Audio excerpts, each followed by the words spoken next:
अभिवादन स्वीकार कीजिए ब्रजेश मिश्रा का और आप देखना शुरू कर चुके हैं द डिबेट।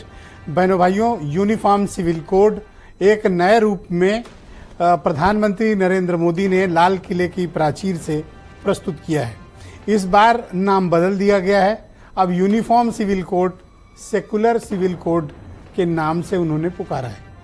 क्या वाकई में इस बार भारतीय जनता पार्टी के नेतृत्व वाली केंद्र सरकार यूसीसी या एससीसी जो भी सेकुलर सिविल कोड क्या लागू कर पाएगी? आज का विषय इसी पर आधारित है। बहनों भाइयों, अब तक हमने सुना था यूनिफॉर्म सिविल कोड, लेकिन भारत के प्रधानमंत्री नरेंद्र मोदी ने लाल किले की प्राचीर से जो भी इस वक्त समान नागरिक संहिता देश में लागू है उसे प्रधानमंत्री ने कम्युनल करार दिया है और कहा है कि वो सांप्रदायिक है और धर्म के आधार पर, मजहब के आधार पर भेदभाव करने वाली है। किसी भी प्राइम मिनिस्टर का ये बहुत ही बोल्ड स्टेटमेंट है कि वो मौजूदा नागरिक संहिता को कम्युनल करार दे दें। अब इसको लेकर कल से एक बहस छिड़ गई है।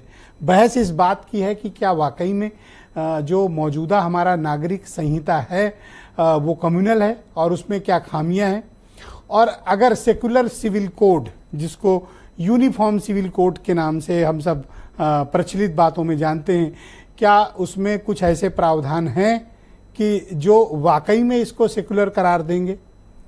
और ये क्या मौजूदा वक्त में बीजेपी की जो स्थिति है केंद्र में, दिल्ली में, क्या वो इस कानून को पास कराने में कोई प्रतिबद्धता दिखाएंगे? वैसे यूसीसी बीजेपी का बड़ा ही प्रिय विषय रहा है।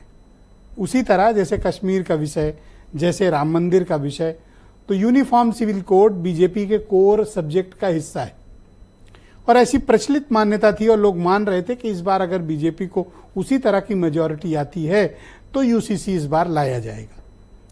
लेकिन दिल्ली में थोड़ा बहुमत का अभाव है। इसी कारण आप देखें तो पिछले कई ऐसे बिल थे जिन्हें सरकार को वापस लेना पड़ा या फिर वो सेलेक्ट कमेटी या जेपीसी को चले गए। और यूसीसी भी एक बहुत बड़ा मुद्दा है। क्या यूसीसी, जिसका नया नाम प्रधानमंत्री ने सेकुलर सिविल कोड रखा है, क्या वो आने वाले वक्त में सदन में बिल को प्रस्तुत किया जाएगा? और क्या वाकई में इस देश में सेकुलर सिविल कोड लाया जाएगा? उसकी कोई आवश्यकता है? बीजेपी का मानना है हाँ, इसकी जरूरत है, क्योंकि ये धार्मिक आधार पर भेदभाव करता है और कम्युनल है। आज सुबह मायावती का एक पहला गंभीर बयान आया इस पे। वैसे नॉर्मली कांग्रेस ने इसकी आलोचना की थी, लेकिन इस दृष्टिकोण से नहीं की थी जिस दृष्टिकोण से मायावती ने की। मैं आपको उनका ट्वीट भी दिखा रहा हूं। मायावती ने कहा कि बाबा साहब के द्वारा लागू संविधान में एक समान सम्मान के धर्मनिरपेक्षता के सिद्धांत का पालन क्या बीजेपी नहीं करती है? क्या वो बाबा साहब का संविधान नहीं मानती है? क्या वो धर्मनिरपेक्षता के सिद्धांत का पालन नहीं करती है? मायावती ने इस पर बाबा साहब को आगे करके बीजेपी को घेरने की कोशिश की है कि क्या वो संविधान बदलना चाहते हैं, लेकिन ये वर्ड उन्होंने इस्तेमाल नहीं किए, पर उनके इस बयान का लब्बो-लुआब यही था। यानी आने वाले दिनों में ये अगर बिल प्रस्तुत किया जाएगा तो एक बहुत बड़ी डिबेट और चर्चा का विषय बनेगा। लेकिन प्राइम मिनिस्टर ने एक बात कही है, उस बात को भी फोकस करने की जरूरत है।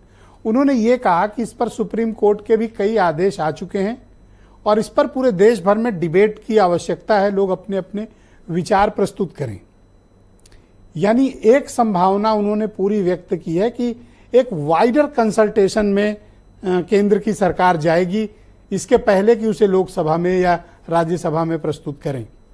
तो वाइडर कंसल्टेशन अगर हुआ तो जो सबसे बड़ी समस्या बनते हैं वो बनेगी टीडीपी और जेडीयू। उनके यहाँ से ज़्यादा परेशानी आएगी। क्यों? क्योंकि उनको वोट भी चाहिए माइनॉरिटीज़ के, और माइनॉरिटीज़ में इसको लेकर, यूसीसी को लेकर किस प्रकार के विचार हैं ये सामने आ चुके। तो काफ़ी इसमें पेचीदगियाँ हैं। तो आज हम इसकी खुली चर्चा करेंगे। Uniform civil code oblique secular civil code या मौजूदा नागरिक संहिता, क्या ज़रूरी है? आज चर्चा इसी विषय की होगी। आप कुछ स्टेटमेंट सुन लें।